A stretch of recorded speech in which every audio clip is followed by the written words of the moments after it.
Olá, está começando mais uma entrevista para o site Entre Fios, uma produção dos estudantes da disciplina de Entrevista Jornalística do curso de Jornalismo da Universidade Federal do Ceará, a UFC. Eu sou Eduarda de Almeida e estou aqui reunida com os meus colegas Rafael Esteban, Juan Rodrigues e Alice Barbosa.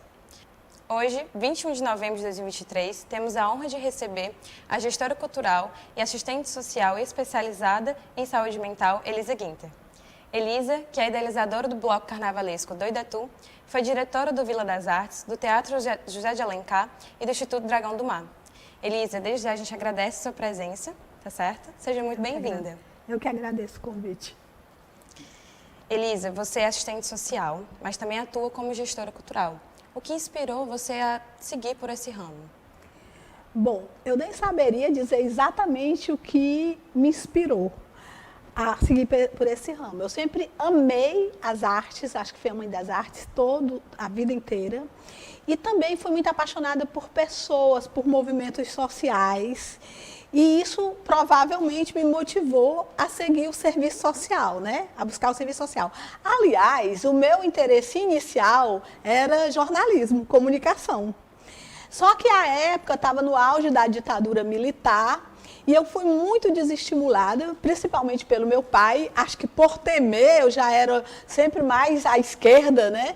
Por temer que eu pudesse vir a ter complicações. Então, tive todo um estímulo assim para abraçar o serviço social.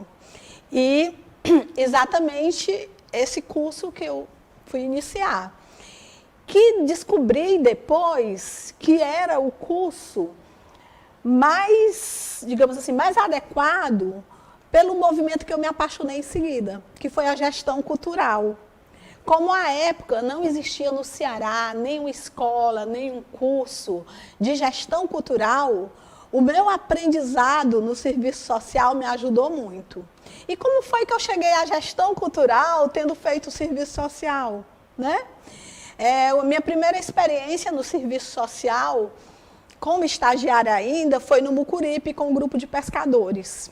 E ali eu compreendi que não havia possibilidade de haver promoção social se não fosse pelo viés da cultura. E para chegar a organizar um movimento ali de desenvolvimento comunitário, eu procurei saber quais eram as raízes culturais, o que é que acontecia, como é que as pessoas se divertiam, como é que as pessoas viviam ali. E descobri que tinha existido um grupo de coco de praia, e um grupo de fandango, e que não mais existia. Aí comecei a convidar, no caso, os pescadores para dançar o coco. E comecei a dançar o coco com eles. E naquela época o coco já era uma atividade só de homens. As mulheres não participavam. Mas o fato de eu estar participando, e uma estagiária, para eles a doutora, né? Estagiária de serviço social, mas chamava a doutora. Então começou a motivar muito, e na época também surgiu o grupo do Coco do Iguape, e a gente ia e se reunia, Iguape, Mucuripe, enfim. E a partir daí, o grupo de coco foi uma forma muito forte de me aproximar dos pescadores e desenvolver o meu trabalho de desenvolvimento comunitário. Na época, o Castelo Encantado ainda não era construído, estava em todo esse processo. Enfim, em seguida, eu fui estagiar na favela Brasília. Não sei se vocês conhecem, aqui perto da Expedicionários. E lá, apesar de ser um lugar central, não tinha água encanada. Então, eu comecei um movimento ali para a gente conquistar a água, né? De reunião de rua em rua. E descobri que uma ferramenta que a gente podia usar muito legal era o teatro. Aí comecei a trabalhar com os meninos da comunidade, um grupo de teatro, onde a gente dramatizava muito centrado, ou muito inspirado no trabalho do Boal, né, a partir da teoria do Augusto Boal, e Paulo Freire também, que sempre foi meu grande mestre e inspirador. E aí a gente começou a fazer teatro lá na comunidade, com as questões que afligiam a comunidade naquela época, a falta d'água, o lixo, enfim. E aí teve todo um movimento, a gente conquistou de fato a água para a comunidade.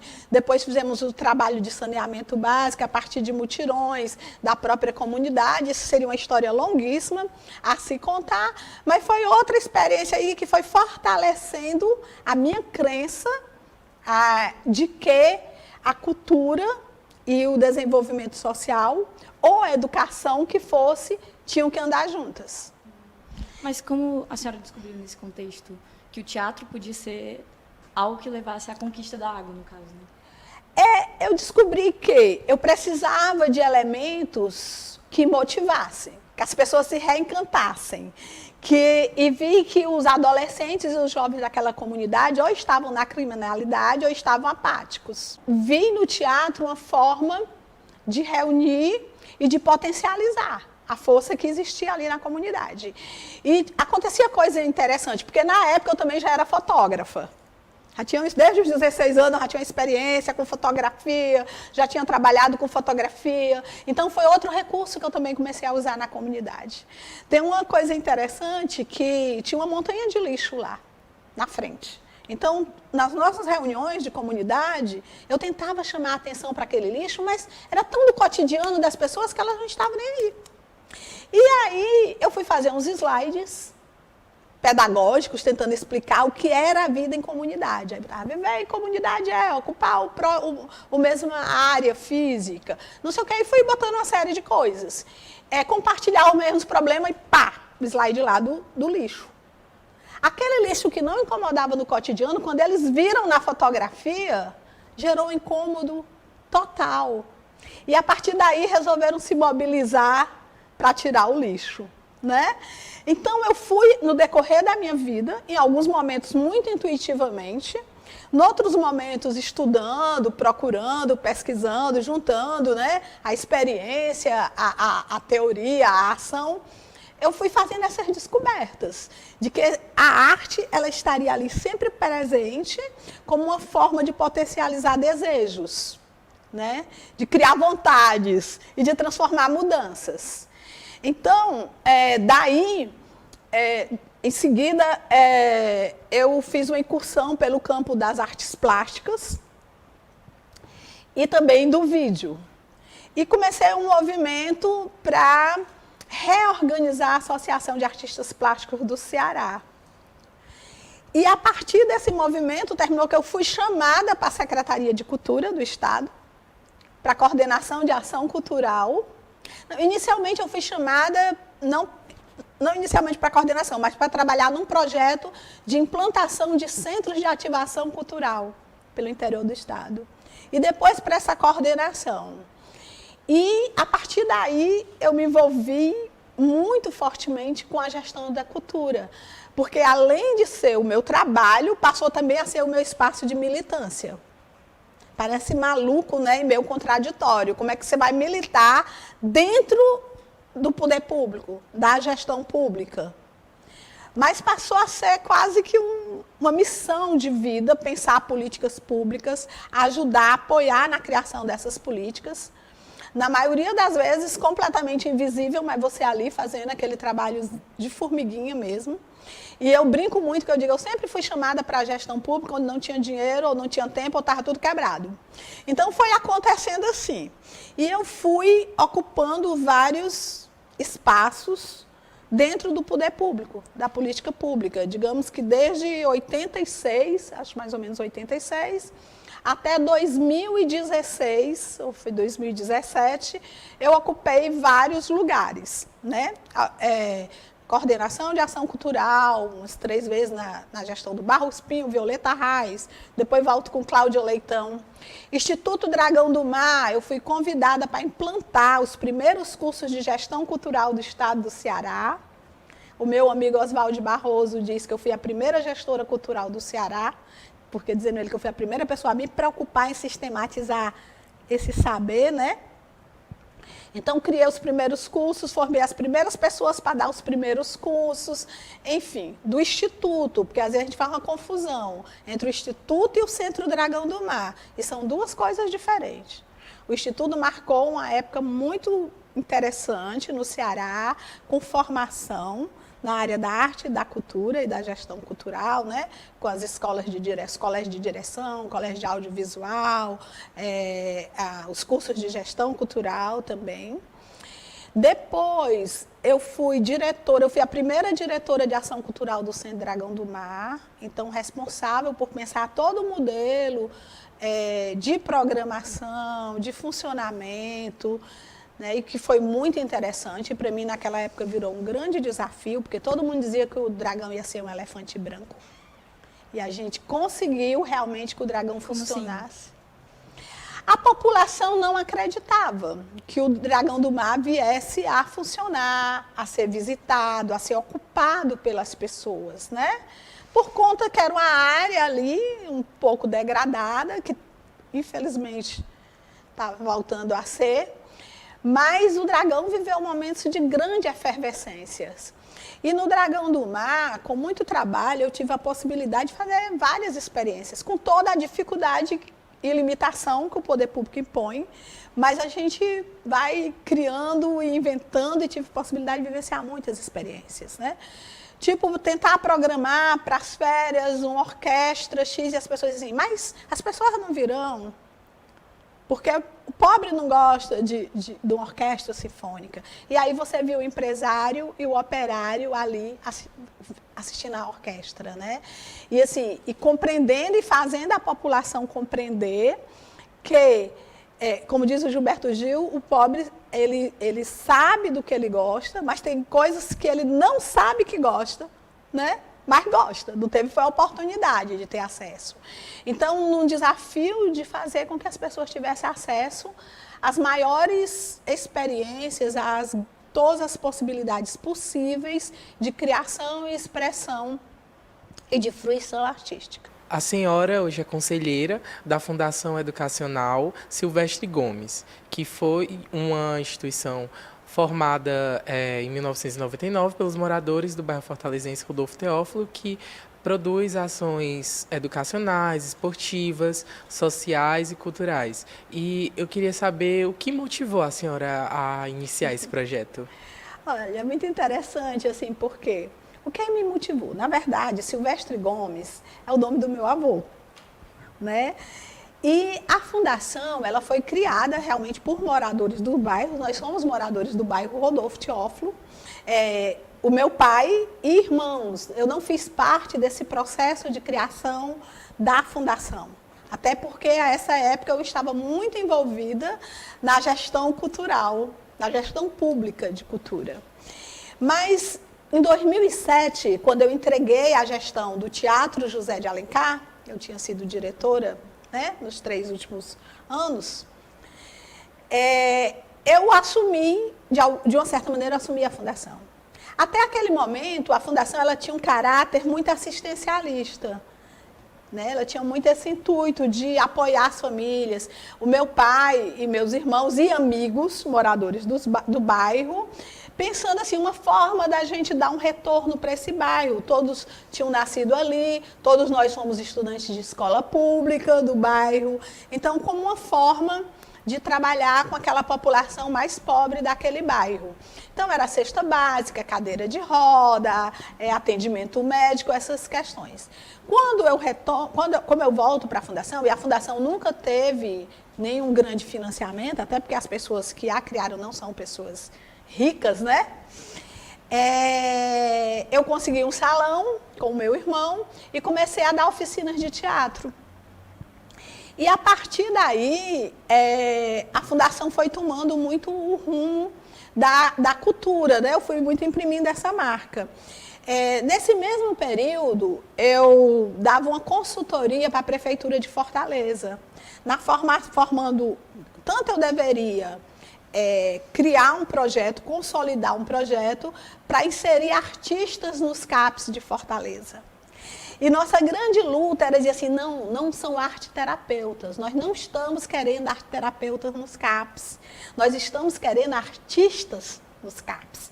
E esses artistas deveriam integrar as equipes de saúde com o objetivo de proporcionar experiências de criação e expressão artística e de fazer uma ponte entre os CAPs e a comunidade. E tanto levar artistas da comunidade para o CAPS, do território, né, do entorno do CAPS, como levar as pessoas do CAPS para fora. A gestão era da Luziane Lins, à época, e eu estava, vamos dizer assim, junto com a equipe do Instituto Acre, do qual o psiquiatra Raimundo Severo fazia parte, que também é uma pessoa que é muito envolvido, né, com arte, principalmente com dança. Então, nós tínhamos a responsabilidade de formar a equipe que ia atuar nos CAPs. Mas a gente optou que esse treinamento não deveria ser só para os artistas, mas para todas as pessoas dos CAPs, psicólogos, médico, enfermeiro, que tivesse interesse em conhecer mais a arte como uma possível ferramenta no seu trabalho. E foi uma experiência muito interessante, na medida em que a formação ia acontecendo, a gente ia criando o projeto, chamado Projeto Arte e Saúde. E no âmbito desse projeto, esse projeto criou a ambiência para surgir o Bloco Doido é Tu, para nascer o Bloco Doido é Tu. Por quê? Como aconteciam diversas oficinas de arte no CAPS, a gente fazia luaus, né, com fogueira na comunidade. Então, toda essa tentativa de desencapsular, de trazer de fato um sentimento antimanicomial, um sentimento que fosse, vamos dizer assim, de acordo com a reforma psiquiátrica e com tudo que a gente entendia como cuidado, como promoção de saúde mental. E aí eu percebi que teve um artista que ele fez uma oficina de máscaras e um baile de carnaval. E que aquela oficina e aquele baile conseguiu mobilizar muito os usuários, as pessoas com transtorno mental severo ou com sofrimento psíquico muito forte. E aí, no ano seguinte, eu propus para o pessoal, gente, vamos de bloco de sujo para a avenida. Vamos convidar os usuários, convidar os profissionais e vamos para a Avenida Domingos Olímpio, de bloco de sujo, né? Que é aquela formação onde a gente vai brincar, se divertir, sem muita preocupação com a fantasia, com a organização.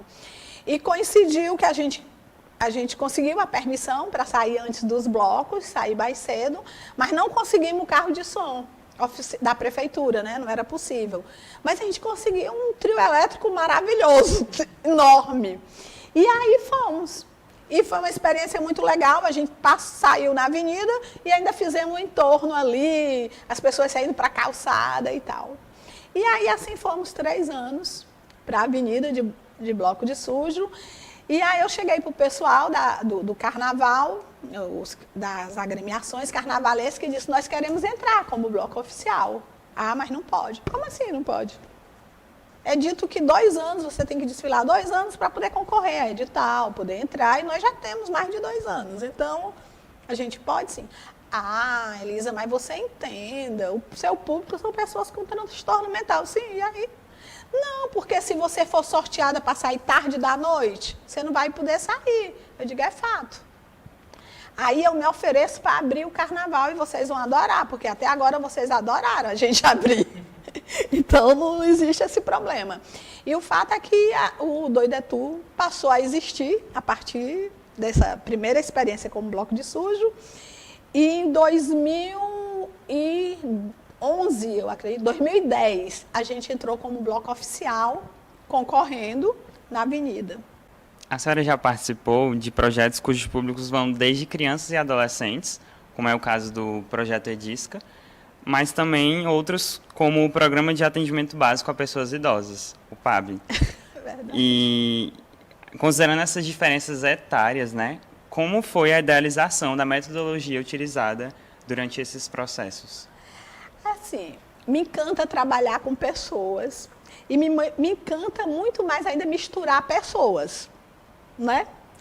Lá na fundação, eu tenho a possibilidade de viver essa experiência de, numa mesma peça de teatro, no mesmo trabalho, a gente tem crianças de 5 anos e pessoas de 70. E eu acho maravilhoso.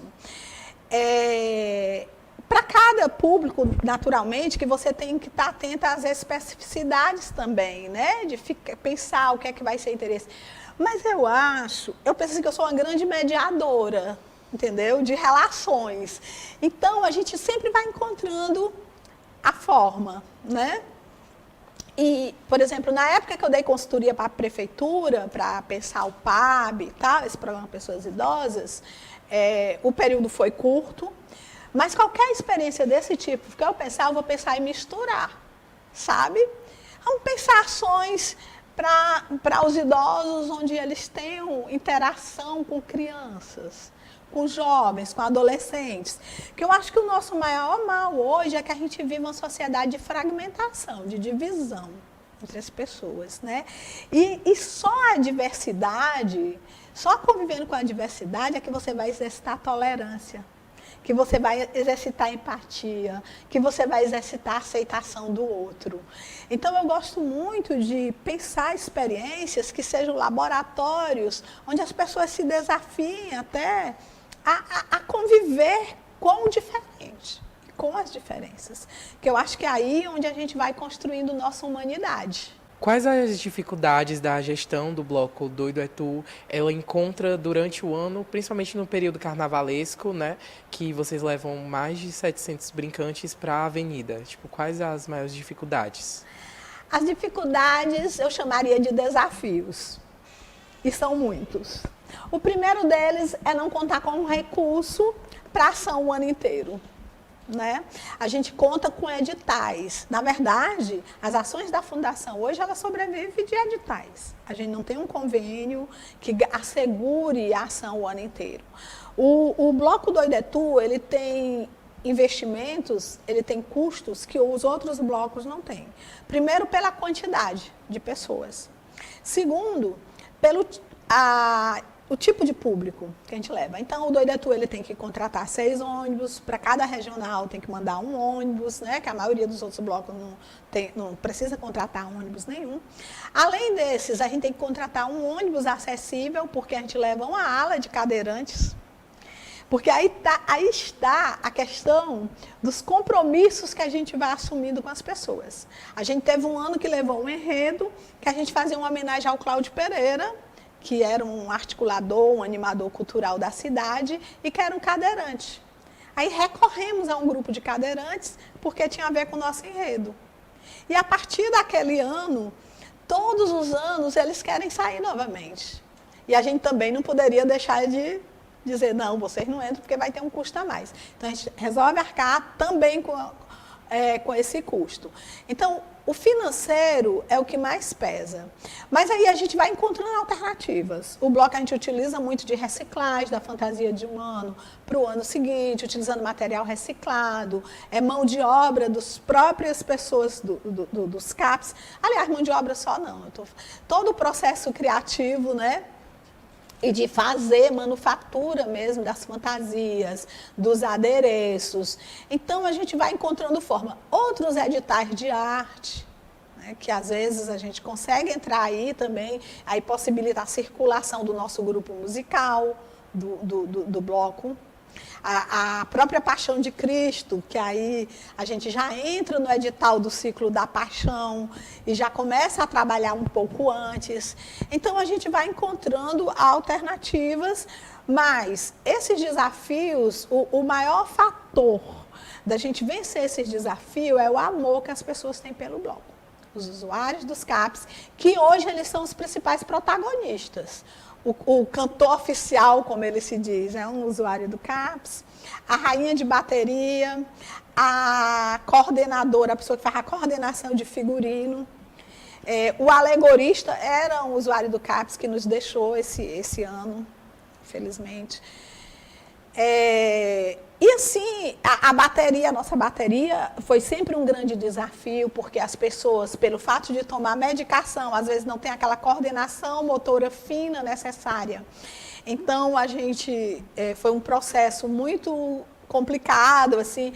Os próprios mestres de bateria que eu convidava para trabalhar diziam assim, mas Elisa, não pode, ele atravessa. Não pode ficar na bateria porque atravessa. Aí eu disse, mas ele está com prazer de tocar? Tá. Ah, então é isso que importa. Ele vai tocar atravessado. Mas a gente vai perder ponto. Eu, sim.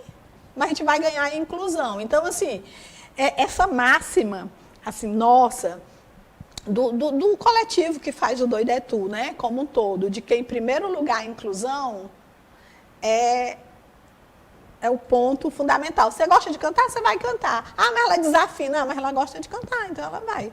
Ele vai cantar.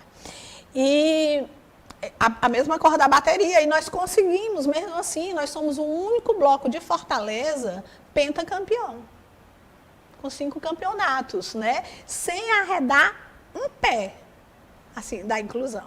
Né? Nós tínhamos um usuário que, infelizmente, também já faleceu, encantou-se, que ele batia nas pessoas, ele jogava pedra em ônibus, ele não falava direito, mas ele amava tocar na bateria. E aí, exatamente quando eu fui para a Vila das Artes, eu não podia estar dentro do bloco, né? Eu tive que me desligar do bloco. E aí, ele batia em todo mundo, nunca tinha batido em mim. Eu estou na avenida, toda contente, esperando, quando vejo o Moacir, morro de felicidade, ele vem e me larga um murrão, bem grande. Assim, eu na arquibancada, o que aconteceu? Caiu minha ficha que ele não estava na bateria. Esse era o 3º ano que ele saía, dos anos anteriores na bateria, e nesse ano tiraram ele. Aí eu fui procurar saber por quê. Não, porque ele não fica quieto, ele sai do lugar, a gente perde ponto. Ah, tá certo. Quando foi no ano seguinte, eu digo, Moacir, tá na bateria. Mas, Elisa, ele não fica, ele é o rei da bateria. Botou a coroa na cabeça dele, agora ele é o rei da bateria. Moacir, tu sai com teu bumbo soltando beijinho, não bate em ninguém, só solta beijo. E funcionou, entendeu? Então, assim, por exemplo, bloco de carnaval não é uma figura tradicional de bloco de carnaval calungueira. Calungueira e calunga é de maracatu. Só que teve um ano que nós fizemos uma homenagem às rainhas de maracatu e saímos com a ala de calungueira. E a Iris, que é a nossa figurinista, também uma usuária do CAPES, que atualmente assume o figurino, que é uma história interessante, porque a Iris fazia uns 10 anos que ela era considerada incapacitada.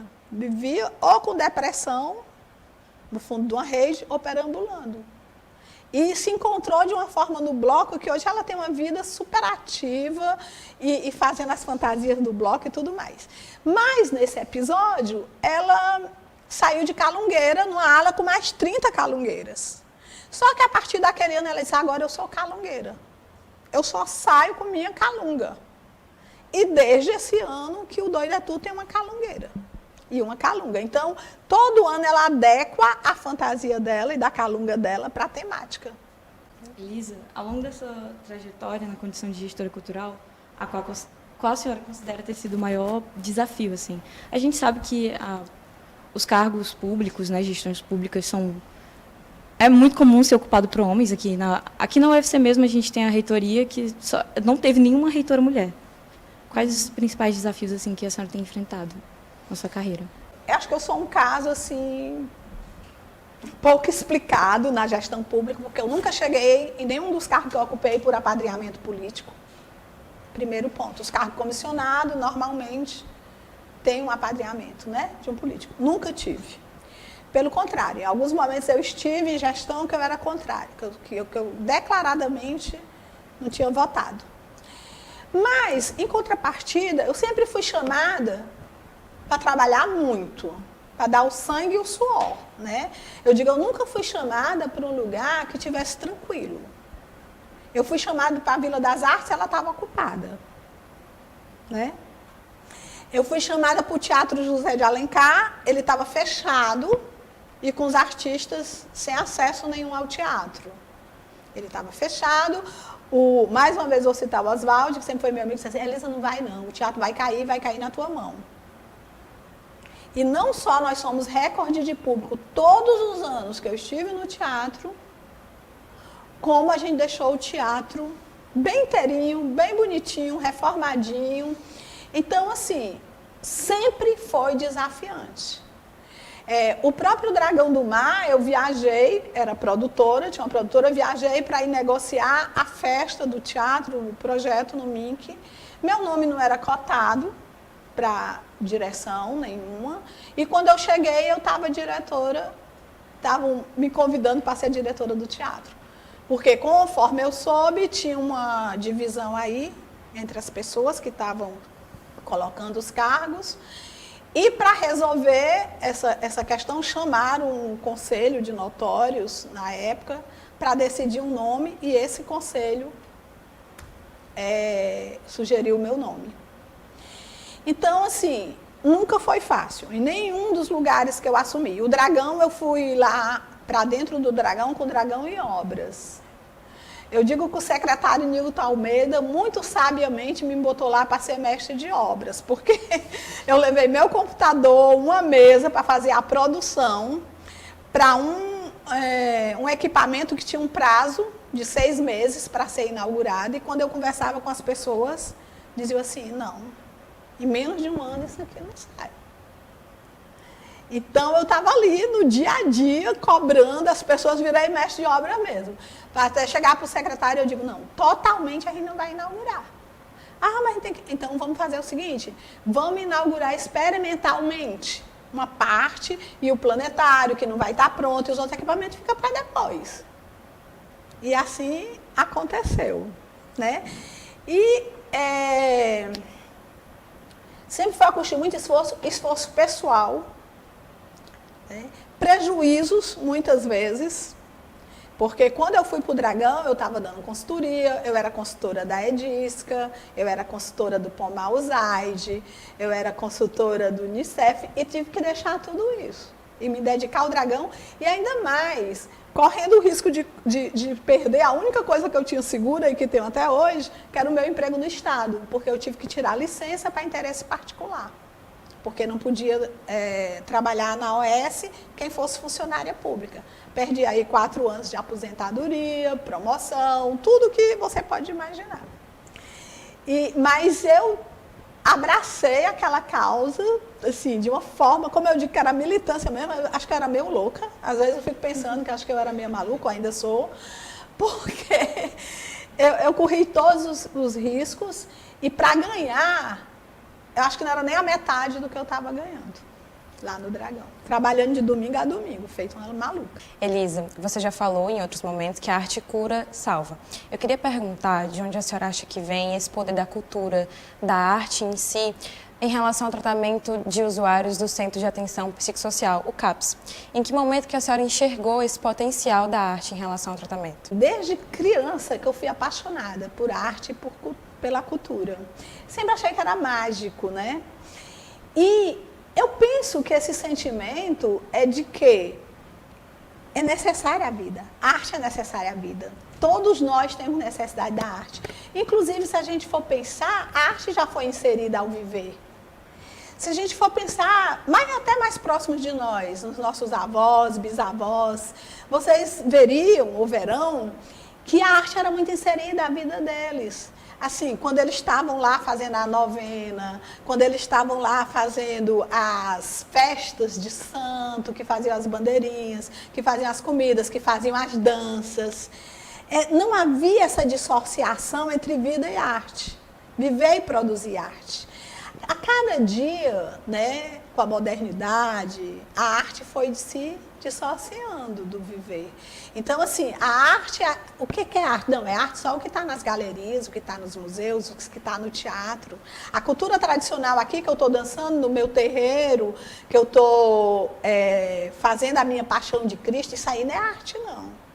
Isso aí é folclore, né? Isso aí é a arte do morto, do passado, do museu. Em algum momento era até vergonhoso você fazer parte. Quando eu estava no Dragão, que criei o Natal Regional, que aí começaram a vir os primeiros grupos, né? A gente via que alguns adolescentes, eles estavam ali dançando meio envergonhados. Que é diferente hoje que você vê adolescentes participando das festas juninas ou do ciclo natalino, orgulhosos de... Porque passou um momento, a arte popular ela foi tão depreciada que parecia uma coisa de gente pobre, de gentinha, enfim, de desvalorização, como os nossos indígenas foram desvalorizados, como os nossos quilombolas foram negados, né? E as pessoas tinham vergonha, então elas procuravam até esconder isso. Mas a gente foi percebendo, e eu acho que de todas as pessoas, que a arte era necessária à vida. Por isso que a arte cura, porque ela faz parte do viver. E na medida que você tem a oportunidade de criar e de se expressar artisticamente, você gera potência. Você se reinventa, você retorna a magia do viver, né? E isso gera força de vida, pulsão de vida. E não é nada novo. Eu acho que a Nise da Silveira, ela já descobriu isso, né? Já sabia disso, numa época onde as pessoas mandavam ela apertar o eletrochoque. E ela dizia, não, vamos pintar, vamos nos reinventar, vamos nos reconectar. Chegou um momento que, de tantas pessoas dizerem, todo artista é doido, né? Artista é louco, que eu mesmo cheguei, gente, como é que é isso? Essa equação aí não fecha não. Eu estou dizendo que a arte cura e todo mundo está dizendo que artista é doido, como é que é isso? E aí a Fay Gostrova, que é uma artista plástica, mas também estudiosa, ela me deu uma resposta que eu acho que me satisfez. Que ela disse que a questão é só a seguinte: quando todos os outros mecanismos de vinculação e de comunicação falham, o que ainda persiste é o da arte. Então, talvez por isso que a gente diz que todo artista é louco. Quando tudo falhou, ele ainda se comunica através de quê? Do fazer artístico.